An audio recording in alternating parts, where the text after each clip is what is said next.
Good morning बच्चों। निर्देशांक geometry के पार्ट 62 वीडियो में सफलता की शुभकामनाओं के साथ एक बार पुनः आपका स्वागत है। आइए इस चैप्टर का लेते हैं वस्तु स्पर्श का 17वां प्रश्न।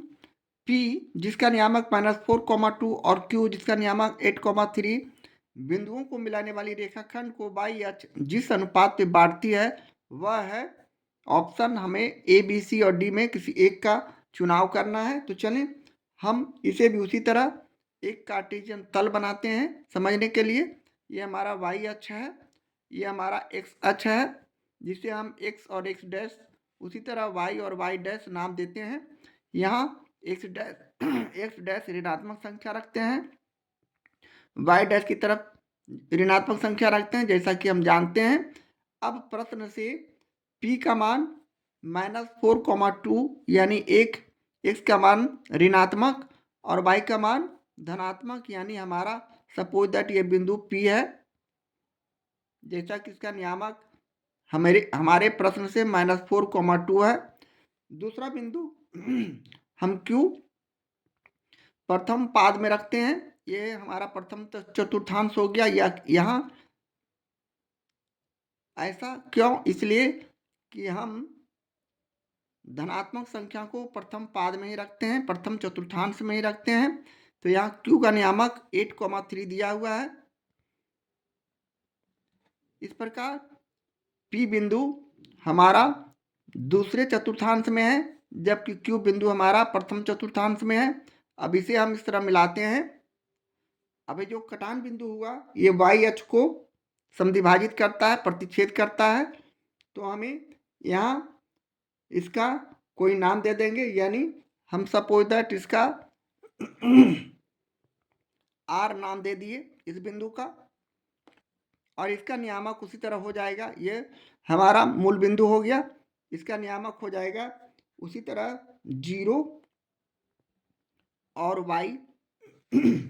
अब इसे अनुपात में विभक्त करता है तो हम PR यानी इसे हम K और इसे 1 मान लेते हैं, ऐसा हम मानते हैं अनुपात निकालने में। इस तरह का हमारा ये डायग्राम बनेगा। अब हम इसे भाषा को रूप देंगे, यानी मान लिया कि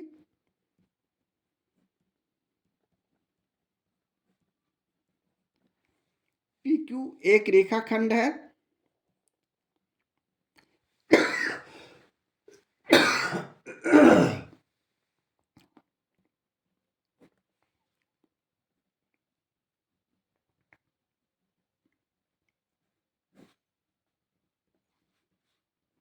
जो y अक्ष को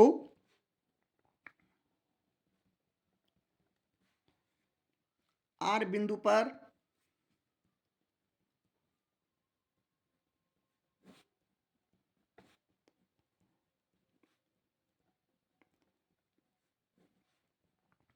प्रतिच्छेद करती है,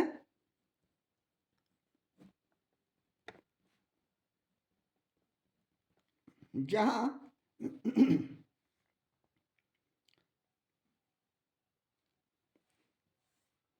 जहां P नियामक -4, 2,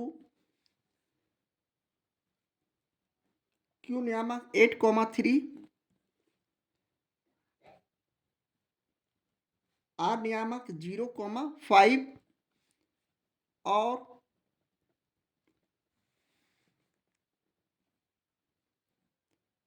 PR बटे QR हमने KY1 अर्थात K अनुपात 1 माना है। अब यहां से हम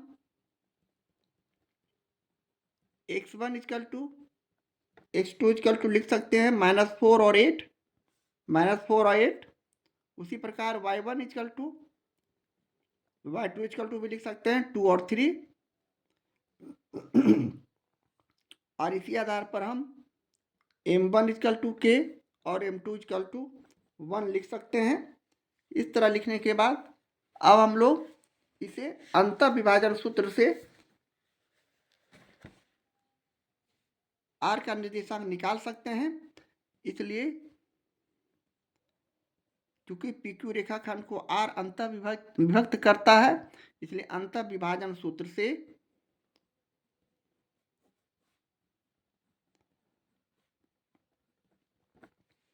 आर का निर्देशांक हम यहाँ से निकाल सकते हैं, यानी हमारे पास सूत्र है x1 into m2 plus x2 into m1 और बटे m1 प्लस m2, जबकि यहाँ y1 into m2 plus y2 into m1 बटे m1 प्लस m2। इस तरह लिखने के बाद अब हम चूंकि r का निर्देशांक मान चुके हैं 0, y, यहाँ x1 m2, x1 का मान -4, m2 का मान यहाँ 1, -4 में 1 से गुना करते हैं -4, प्लस का चिन्ह देते हुए x2 इंटू m1 है, x2 का मान यहाँ 8 और m1 का मान k है। 8 में k का हम गुना करते हैं तो 8k हमारा गुणनफल होगा। इसी तरह m1 प्लस m2 यानी m1 यहाँ k, m2 यहाँ 1 यानी k प्लस 1। इसी तरह y1 इंटू m2 करते हैं, y1 का मान यहाँ 2 और m2 का मान 1 यानी 2 में 1 का गुना करते हैं तो ये 2 हो गया, plus y2 into m1, y2 का मान 3, m1 का मान k, 3 में k का गुना करेंगे 3k। उसी तरह m1 प्लस m2 यानी k प्लस 1। अब हम यहाँ से संगत मान की तुलना करते हैं, यानी हम यहाँ लिख सकते हैं 0 इक्वल टू -4 प्लस 8k बटे k प्लस 1, जबकि यहाँ राइट हैंड साइड में y equal to 2 plus 3k बटे k प्लस 1 लिखा जा सकता है।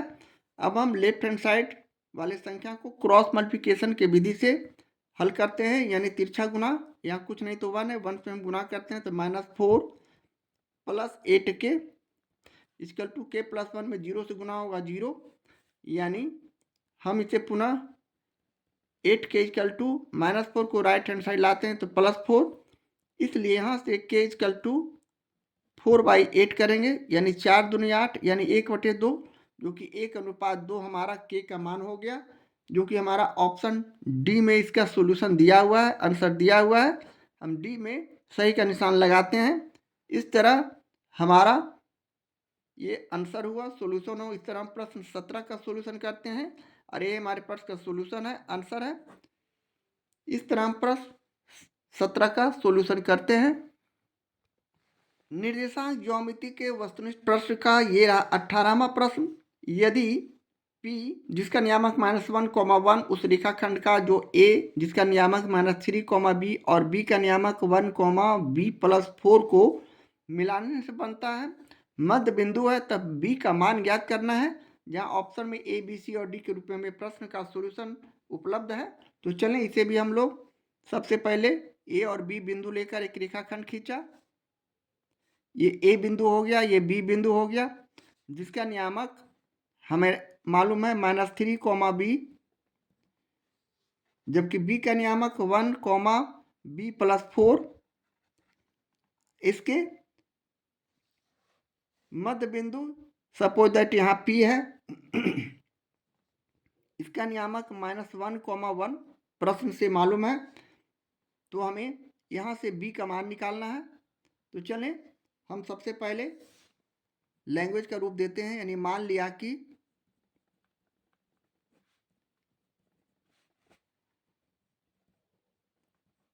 AB एक रेखाखंड है,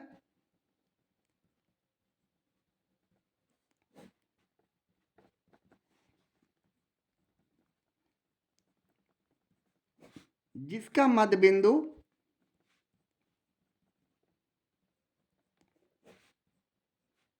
P है, जहां A का नियामक -3, B, B का नियामक 1 + 1, B + 4 और बिंदु P का नियामक -1, 1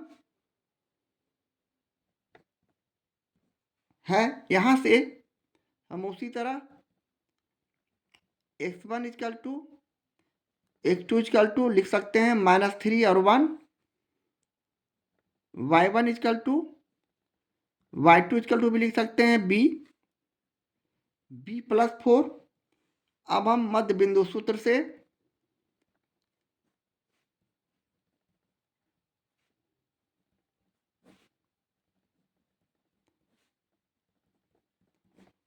इसलिए मध्य बिंदु सूत्र से p का निर्देशांक लिख सकते हैं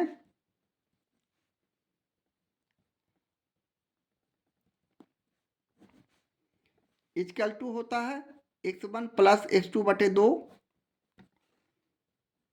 y1 प्लस y2 बटे 2।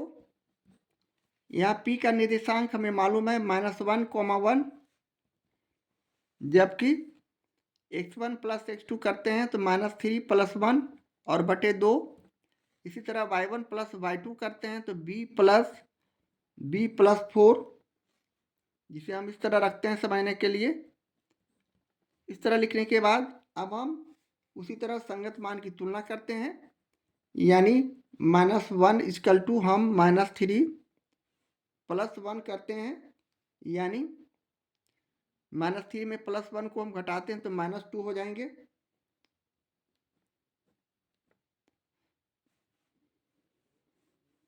यहाँ हम एक लाइन और चलते हैं, एक स्टेप और आगे बढ़ते हैं, यानी -2/2 और ये हो जाएगा यहाँ b प्लस 4/2। पुनः हम समझने के लिए एक लाइन एक स्टेप और चलते हैं, -1, 1 इक्वल टू यहाँ -1, जबकि इसे हम 2b प्लस 4 लिख सकते हैं। पुनः एक स्टेप और चलते हैं तो हम इसे लिख सकते हैं -1, यहाँ 2 कॉमा लेने के बाद ये b प्लस 2 हो जाएंगे और बटे 4। या हम इसे काट सकते हैं 2 से, तो हमारे पास संख्या बच गया -1। अब हम तुलना कर रहे हैं -1 से। राइट हैंड साइड में 1 इक्वल टू यहाँ b प्लस 2 और बटे 2। ऐसे स्थिति में हम राइट हैंड साइड का ही संख्या से इसे लिख सकते हैं b plus 2 equal to, cross multiplication किया तो 2 में 1 से गुना करेंगे तो 2, 1 में b प्लस 2 का गुना करेंगे b प्लस 2 यानी 2 गुने 1 यानी 2। इसलिए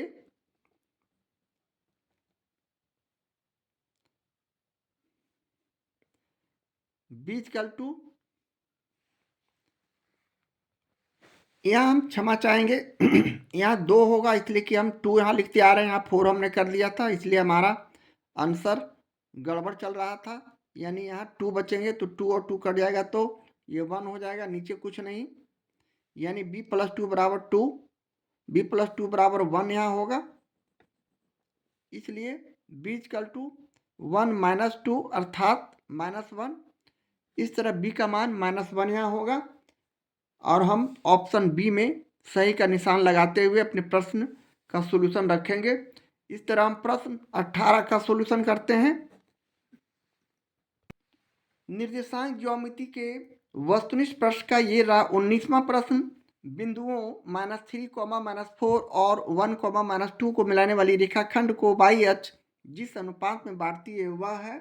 ऑप्शन में हमें यहाँ दिया हुआ ए के रूप में 2:3, बी के रूप में दिया हुआ है 3:1, सी के दिया हुआ है 1:3 और डी के रूप में हमें दिया हुआ इनमें से कोई नहीं, ऑप्शन में से किसी एक का चुनाव करना है। तो चले इसे भी हम लोग अपने सॉल्यूशन में एक डायग्राम से समझ सकते हैं। यानी हम सबसे पहले एक कार्टेशियन तल बनाते हैं। ये हमारा y अक्ष हो गया, ये हमारा x अक्ष हो गया, यह x और x डैश, यह y और यह y डैश, ये इधर y डैश और x डैश की तरफ ऋणात्मक संख्या, ये प्रथम चतुर्थांश, ये द्वितीय चतुर्थांश, ये तृतीय, ये चतुर्थ। इस तरह हम कार्टेशियन तल में सभी चतुर्थांश का नामकरण करते हैं। अब प्रश्न से कह रहा है बिंदुओं -3, -4 जो कि दोनों ऋणात्मक संख्या है, जो कि हमारा इस तृतीय चतुर्थांश बिंदु होगा। इस बिंदु का नाम ए दिए और इसका नियामक उसी तरह -3,4 दिखाते हैं। दूसरा बिंदु जो है 1 और -2 है, जो कि एक धनात्मक संख्या यानी x का मान धनात्मक और y का मान ऋणात्मक, यानी हमारा ये बिंदु यहाँ होगा। इस बिंदु का नाम b दिए और इसका उसी तरह 1, -2 लिखेंगे और इस बिंदु दोनों को मिलाते हैं तो यह y अक्ष को सपोज दैट p बिंदु पर प्रतिच्छेद करती है। ये p बिंदु है, इस प्रकार y अक्ष को प्रतिच्छेद करती है, इसलिए हम यहाँ इसे x का मान 0 और y का मान y ही रखेंगे नियामक के रूप में। इस तरह लिखने के बाद अब हम, चूंकि यह यहाँ प्रश्न में अनुपात पूछा जा रहा है, तो हम यहाँ k/1 मान लेते हैं, यानी AP बराबर k और BP बराबर 1। इस तरह लिखने के बाद अब हम अगले स्टेप में इसके लैंग्वेज को लिखते हैं, यानी मान लिया कि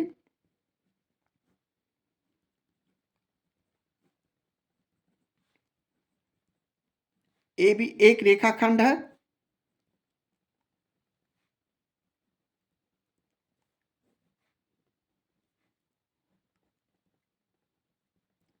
जो y अक्ष को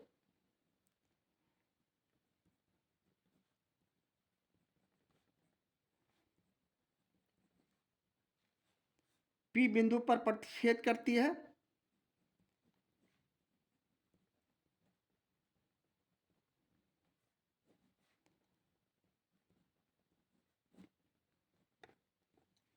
जहां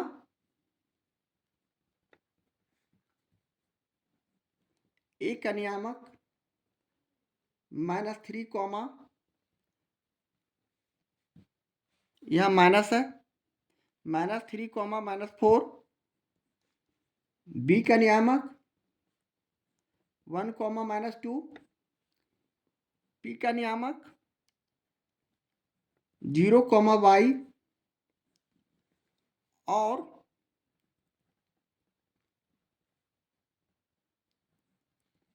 AP बटे BP इक्वल टू k/1 यानी k/1 है। अब यहां से हम x1 equal to x2 equal to लिख सकते हैं -3 और 1, यहाँ से -3 और 1। उसी प्रकार y1 equal to y2 equal to भी लिख सकते हैं -4 और -2, और यहाँ से ही हम m1 इक्वल टू k और m2 इक्वल टू 1 लिखेंगे, जो हमने k/1 माना है। अब हम इसी आधार पर इसे लिख सकते हैं, इसलिए अंतः विभाजन सूत्र से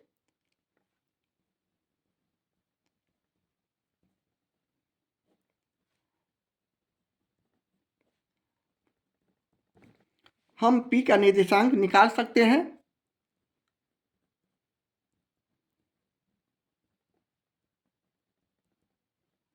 यहाँ हमारे लिए सूत्र है x1 इंटू m2 बटे k+1 प्लस यहाँ x2 इंटू m1, दूसरी तरफ y1 into m2 plus y2 into m1 बटे k+1।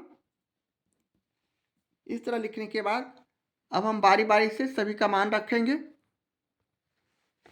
अब हम P का निर्देशांक मान चुके हैं, जो कि है 0, y, जबकि x1 इंटू m2, x1 का मान -3, m2 का मान यहाँ 1 है, -3 में 1 से गुना करेंगे -3 plus x2 into m1, x2 का मान यहाँ 1 और m1 का मान यहाँ -4 है, यानी हम यहाँ 1 में -4 का गुना करेंगे। यहाँ x2 इंटू m1 है, x2 का मान 1 और m1 का मान k है, तो हम 1 में k से गुना करते हैं तो k और नीचे हम k+1 यानी यहाँ m1 प्लस, हम सूत्र में m1 प्लस m2 लिखना चाहिए। यहाँ भी हमने m1 प्लस m2 लिखना चाहिए। अभी m1 प्लस m2 यानी k+1। इसी तरह राइट हैंड साइड में y1 इंटू m2, y1 का मान यहाँ -4 और m2 का मान यहाँ 1 है, यानी -4 और 1 में गुणा करते हैं -4। इसी तरह y2 इंटू m1 है, y2 का मान यहाँ -2 और m1 का मान k है, -2 में k से गुणा करते हैं तो -2k, और बटे नीचे उसी तरह k+1 करेंगे। इस तरह लिखने के बाद अब हम लोग संगत मान की तुलना करते हैं, यानी 0 = -3 प्लस k बटे k+1, जबकि राइट हैंड साइड में y = -4 - 2k बटे k+1 करेंगे। यहाँ से हम राइट हैंड साइड का जो व्यंजक है उसे हम यहीं स्टॉप करते हैं, छोड़ते हैं, जबकि लेफ्ट हैंड साइड वाले संख्या का हम यहाँ सॉल्यूशन करते हैं। यानी k+1 को 0 से गुना करेंगे तो 0, और यहाँ नीचे 1 है तो 1 से इसमें गुना करते हैं तो -3 प्लस k = हम 0 लिख सकते हैं। इसलिए यहाँ से k = +3 और नीचे हम इसे 1 दिखा सकते हैं, यानी ये हमारा 3:1 जो आया k का मान हो गया, जो कि ऑप्शन बी में हमारा आंसर उपलब्ध है। और ऑप्शन बी में हम सही का निशान लगाते हुए इस प्रश्न का सॉल्यूशन करते हैं। इस तरह हम प्रश्न 19 का सॉल्यूशन करते हैं।